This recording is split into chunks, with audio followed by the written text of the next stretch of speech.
Olá, boa noite. O TN2 está no ar.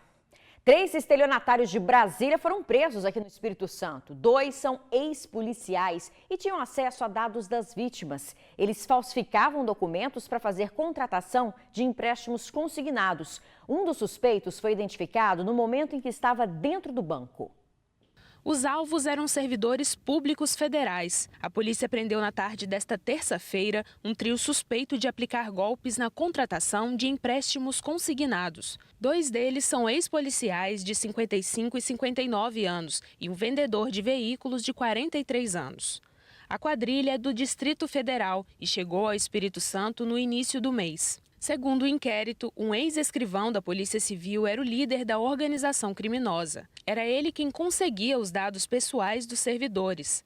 As vítimas tiveram desde informações básicas invadidas, como o CPF, até os contra-cheques e a declaração do imposto de renda. Com o trio foram encontrados documentos falsos, dinheiro em espécie, cartões e celulares. Cada aparelho era reservado para armazenar dados de uma vítima e usado pela quadrilha para comunicação com os bancos. A investigação mostra como o negócio era sofisticado. A quadrilha falsificava até comprovantes de residência e a polícia acredita que assim eles conseguiram comprar bens com a emissão de nota fiscal. A polícia estava desde a última sexta-feira tentando prender o trio em flagrante. Uma das últimas tentativas aconteceu na segunda-feira nessa agência bancária que fica na Glória, em Vila Velha. A orientação da polícia foi de que as portas fossem travadas para ajudar na captura do ex-PM, mas ele conseguiu fugir após uma ordem de liberação. Só nessa oportunidade, o militar expulso conseguiu contratar um empréstimo no valor de R$250 mil, em nome de um auditor fiscal. Um dia depois, ele e os outros 2 suspeitos foram presos em Itaparica, no mesmo município, em frente a um prédio que eles alugaram para articular os crimes. A polícia passou a monitorar o trio após denúncias. O carro usado pelo grupo também foi identificado em cercos eletrônicos. A suspeita é que, além do trio, outros servidores estejam envolvidos na fraude. Olha, os policiais já foram expulsos da Polícia Civil e Militar do Distrito Federal e as providências estão sendo tomadas para reparar os danos sofridos pelas vítimas. Um homem ficou com uma faca cravada nas costas após uma briga. Isso foi no norte do estado. Esse homem trabalha numa propriedade rural de Vila Valério e a proprietária contou para a polícia que ele teria discutido com outro funcionário e foi esfaqueado durante essa confusão. O suspeito fugiu após o crime. A vítima foi socorrida consciente e encaminhada à UPA da região. Depois foi transferida para um hospital de Colatina. A polícia já fez buscas na região, mas até o momento o suspeito não foi localizado. Ontem você viu essas imagens aqui no TN2. São criminosos fortemente armados, andando tranquilamente no Morro do Macaco, em Vitória. Horas depois, 2 criminosos foram mortos no bairro em um confronto com a PM. Nem eram 4 horas da madrugada e um grupo armado circulava pelas ruas do bairro Taboazeira, em Vitória. Esse registro que vocês estão vendo em 2 ruas diferentes aconteceu na terça-feira. Logo em seguida, os moradores ouviram intensos disparos ali na região. A polícia militar foi acionada, fez o patrulhamento na área, mas nada foi encontrado. Agora nós vamos dar um salto no tempo. Vamos sair de 4 horas da madrugada para 11 horas depois, cerca de 5 horas da tarde. A polícia militar é novamente acionada. Isso porque há informação de que 30 homens fortemente armados estariam nesta região aqui do Parque de Taboazeiro. Os policiais vêm fazer um patrulhamento, uma varredura aqui na área para confirmar ou não essa informação. E aí eles se dividem em 2 equipes. Uma vai pelo acesso de lá, outra sobe esta rua aqui para fechar um outro acesso, uma outra escadaria.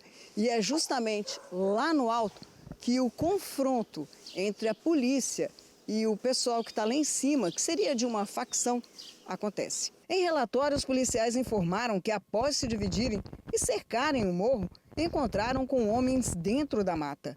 Houve troca de tiros e 2 foram baleados. Um deles teria 14 anos. É esse aí que está caído com um fuzil 5.56 em cima do corpo.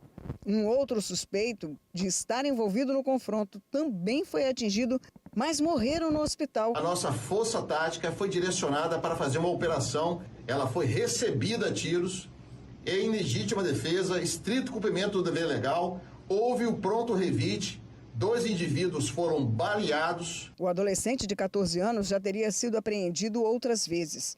Era morador do bairro da Penha e há 2 meses se juntou com a gangue que domina a área do Morro do Macaco. Pela manhã ainda não havia confirmação dos nomes dos mortos, mas se sabia que havia uma outra vítima. O confronto fez mais um ferido. É um adolescente de 17 anos que foi atingido por bala perdida. Levou 4 tiros. O secretário de Segurança, Alexandre Ramalho, falou sobre o evento e sobre o material apreendido. Além do fuzil, ainda teve uma pistola e muita munição de calibres pesados. Olha, a Polícia Militar diz que o patrulhamento segue reforçado na região. A seguir, Estado recomenda que cidades capixabas proíbam moradores de lavar calçadas e regar jardins, medidas para evitar o desperdício de água. A gente já volta. TN2 de volta com um alerta importante: é preciso economizar água. A vazão dos rios que abastecem a Grande Vitória continua baixa. O Estado orientou prefeituras a proibirem moradores de lavar calçadas e também regar jardins. Com o nível dos rios 40% abaixo da média histórica, a situação no estado é de alerta. O estado de atenção, ele alerta a população, o cenário que nós estamos vivenciando, que é diminuição das vazões dos nossos rios, e a necessidade de todos nós, capixaba, indústrias, companhias de abastecimento, município, agricultores, fazer uso racional dessa água, poupar água. O período de alerta vivido no estado tem relação direta com o atraso da chuva de novembro. Corre-se o risco que a média para o mês termine em baixa, o que impacta diretamente no nível dos rios. O aumento da temperatura e a baixa precipitação de chuva provocou a diminuição das vazões dos rios. Para quem vê a água chegar a conta-gotas, como a Ingrid, o risco de faltar de vez preocupa ainda mais. Tem uns 4 baldes que eu boto para me encher, para mim tomar banho.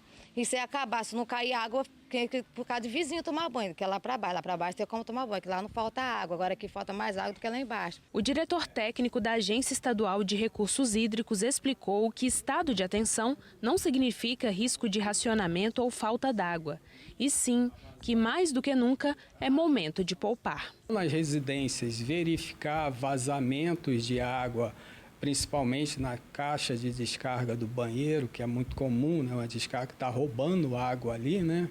E chuveiros que não está com o registro funcionando, né? Certamente pingando, aí corrigir esse processo. Na hora que estiver escovando o dente, principalmente não deixar a torneira aberta.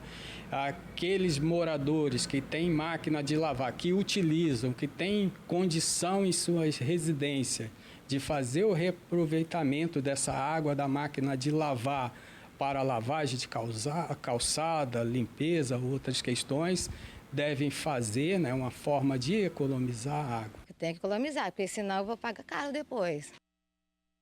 Todo mundo, né? Olha, gente, o Fórum de Vila Velha foi esvaziado já tarde após um desabamento. Palavra que resume o que sentiram as pessoas presentes no Fórum de Vila Velha nesta quarta-feira. O prédio de fachada imponente sofreu uma trepidação. A quarta-feira corria tranquila como tantas outras no Fórum de Vila Velha. Até que no meio da tarde, funcionários sentiram partes da estrutura do prédio tremer. Em seguida, placas de gesso caíram. Foi aí então que audiências e outras atividades do local precisaram ser interrompidas.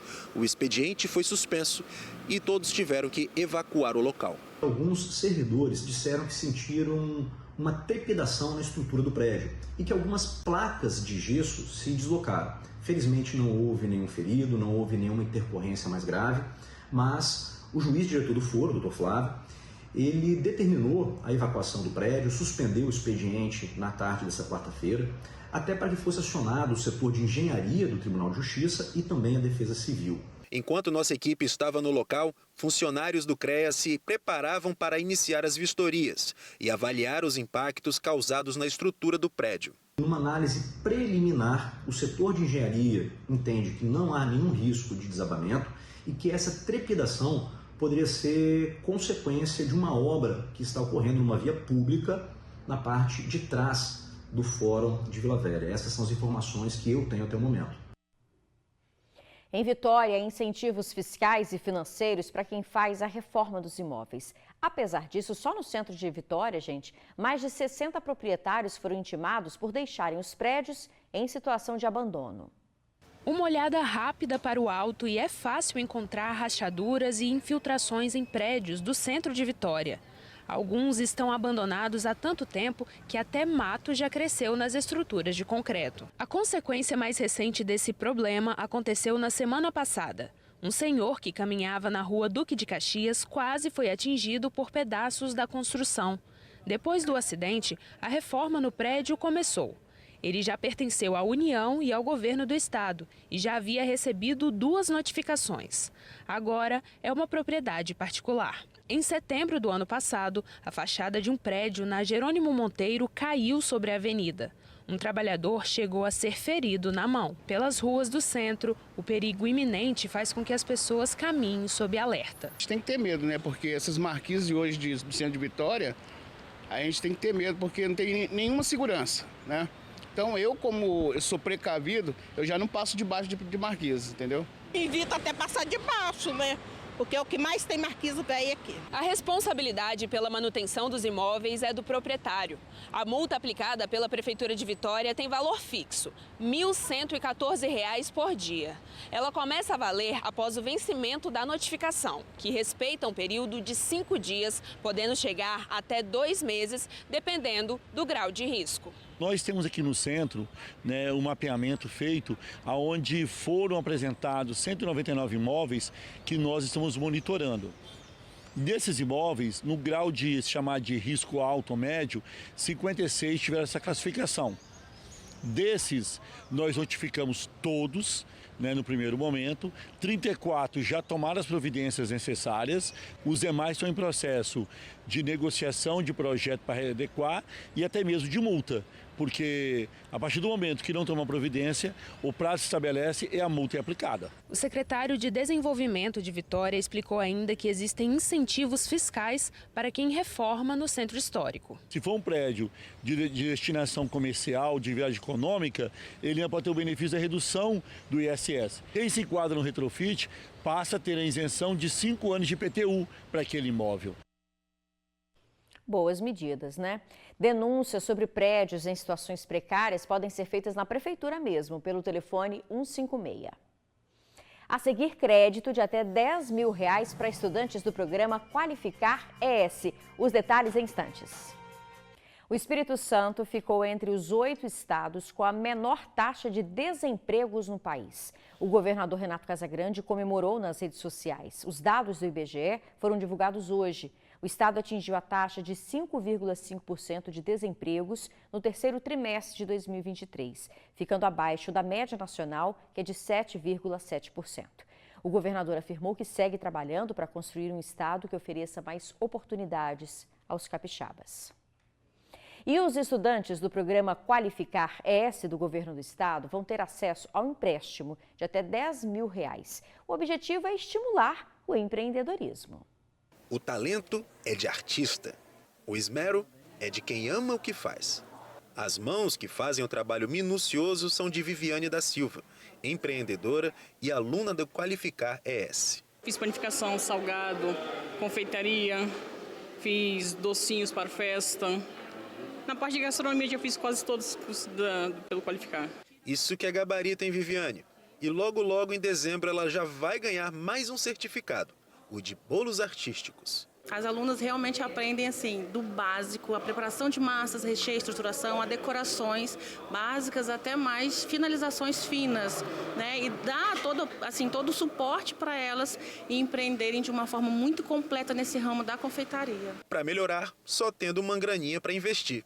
E isso, Viviane vai ter com o programa Nosso Crédito Qualificar ES. O crédito vai ser ofertado no montante de até R$10 mil, com até 6 meses de carência e podendo ser pago em até 36 vezes. Anunciado esta semana, o programa vai oferecer taxa de juros mais baixas e facilidades de pagamento, para dar aquela força a alunos e ex-alunos. Tem que ter o certificado de conclusão do curso, estar em dia com suas responsabilidades, né? Porque afinal de contas é uma operação bancária, então tem que estar com o CPF em dia, sem restrições, mas existem vantagens. O fundo de aval é do governo do estado, então a pessoa não precisa de avalista, o estado é o avalista. E é uma linha de crédito com juros pequenos, é a menor taxa do Banestes, ofertada justamente para poder oportunizar, fazer com que esse crédito chegue às pessoas que querem empreender. Não adianta só a gente aprender, saber fazer e vender, mas esse crédito traz o quê? Possibilidades, aumenta aí a possibilidade delas investirem tanto em maquinários, em utensílios que vão favorecer o trabalho delas e, claro, aumentar a produtividade e vai trazer o quê? Mais renda, e isso acaba sendo um ciclo, né? Bolo de chocolate com uma deliciosa cobertura de ganache. Bolos com chantilly já no clima do Natal. Tem até com leite em pó. E olha, uma explosão de sabores, tão bonito, eu não vou ter como resistir, né? E já mostrando para vocês que esses são os bolos que vocês vão encontrar, artísticos, assim que as alunas formandas forem para a rua empreender.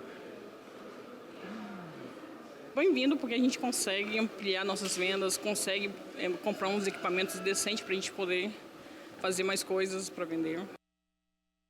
Pelo visto, o Eric já aprovou, né, gente? Tá muito bonita a produção mesmo.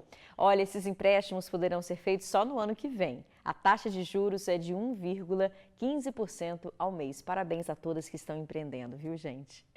O TN2 fica por aqui. Muito obrigada pela sua audiência, pela sua companhia. Boa noite, até amanhã.